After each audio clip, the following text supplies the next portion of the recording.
नमस्कार, स्वागत है आप सभी का आपके अपने स्टडी चैनल पे। दोस्तों, आज हम बात करने वाले हैं IBPS RRB मेंस में आपको कौन सा सब्जेक्ट चूज करना है, हिंदी या इंग्लिश। इन दो सब्जेक्ट पे आज हम बात करें। अगर मैं बात करूं कि आप हिंदी लीजिए कि आप इंग्लिश लीजिए, तो ऐसा नहीं है कि कोई अगर हिंदी अच्छा बोलता है तो वो जाके एग्ज़ाम में हिंदी ले, या कोई इंग्लिश अच्छा बोलता है वो जाके एग्ज़ाम में इंग्लिश ले ले।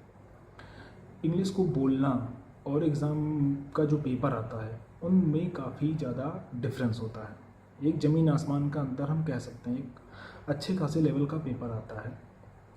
तो मेरी क्या सलाह है आप लोगों को, अगर आप मॉक दीजिए। पहले तो मॉक में आप देखिए कि एक बार आप हिंदी चूज़ करिए, एक बार आप इंग्लिश चूज़ करिए, देखिए कितना स्कोर आ रहा है।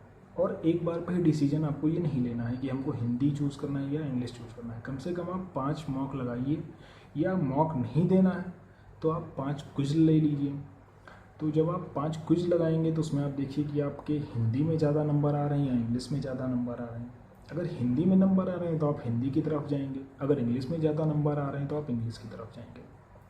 तो एक ये छोटी सी सलाह है और ये काफ़ी यूजफुल होगी और काफ़ी इस पर आप लोग सोच समझ के ही डिसीजन लीजिएगा। ऐसा नहीं कि मतलब आपको हिंदी आती है, बोलना आता है, न्यूज़पेपर रीड कर लिया, हिंदी की बात कर रहा हूँ। इंग्लिश का अगर आप न्यूज़पेपर रीड करते हैं तो ठीक है, कोई दिक्कत नहीं।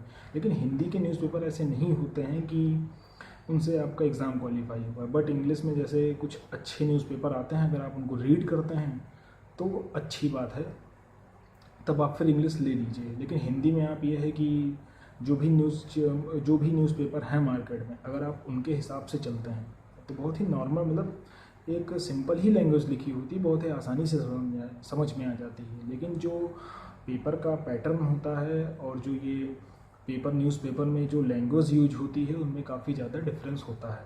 तो इन बातों को आप अच्छे से समझिए, क्विज़ लगाइए। अब क्विज़ कहाँ से मिलेगी, तो आप स्मार्ट कीड़ा से जा सकते हैं।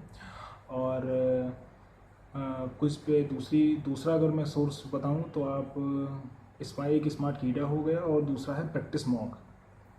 प्रैक्टिस मॉक भी हिंदी का भी कंटेंट अच्छा देता है और इंग्लिश का कंटेंट भी है। स्मार्ट कीड़ा भी दोनों में ऐसा ही है। तो इन दोनों जगह 5-5 मॉक आप जाके दे दीजिए, फिर वहाँ से आप एनालिसिस करिए कि किस में मेरे ज़्यादा नंबर आ रहे हैं। जहाँ पे आपके ज़्यादा नंबर आ रहे हों उसी पे आप चले जाइए। अगर आप में इंग्लिश के अच्छे नंबर आ रहे हैं तो आप इंग्लिश चूज़ करिए, अगर हिंदी में आ रहे हैं तो हिंदी चूज़ करिए। लेकिन इस मिथ में मत रहिएगा कि मतलब हमको इंग्लिश अच्छी आती है, मतलब इंग्लिश में अच्छा बोल लेता हूँ तो हम जाके इंग्लिश चूज़ करेंगे। नहीं, इस पर ऐसा नहीं करना है। या हमको हिंदी ज़्यादा अच्छी आती है, मतलब हिंदी अच्छे से बोल लेता हूँ तो मैं हिंदी चूज़ करूँगा। तो मैं आपको एक बार फिर से बता दूँ कि बोलने में और एग्ज़ाम के जो पैटर्न है वहाँ पे काफ़ी डिफरेंस होता है। तो इन चीज़ों को आप अच्छे से समझिए। उम्मीद है कि आप अच्छे से समझ गए होंगे क्या करना है, वो भी मैंने आपको बता दिया। आपको 5 क्विज़ या मॉक दे रहे हैं तो हिंदी और इंग्लिश अपने हिसाब से आप चूज़ करके दीजिए, जिसमें ज़्यादा नंबर आए वो चीज़ें आपको चूज़ करनी है। क्योंकि एग्ज़ाम 25 सितंबर को है, जैसा कि डेट पहले ही आ चुकी, मतलब नोटिफिकेशन में ही आ गई थी कि एग्ज़ाम मेंस का कब होना है। तो ज़्यादा टाइम तो है नहीं, तो अभी इसको आप देख लीजिए कि क्या आपको लेना है। नंबर जिसमें अच्छे आ रहे हो उसी पे आपको जाना है। छोटा सा सेशन था, उम्मीद है आपको पसंद आएगा। काफ़ी यूजफुल सेशन था।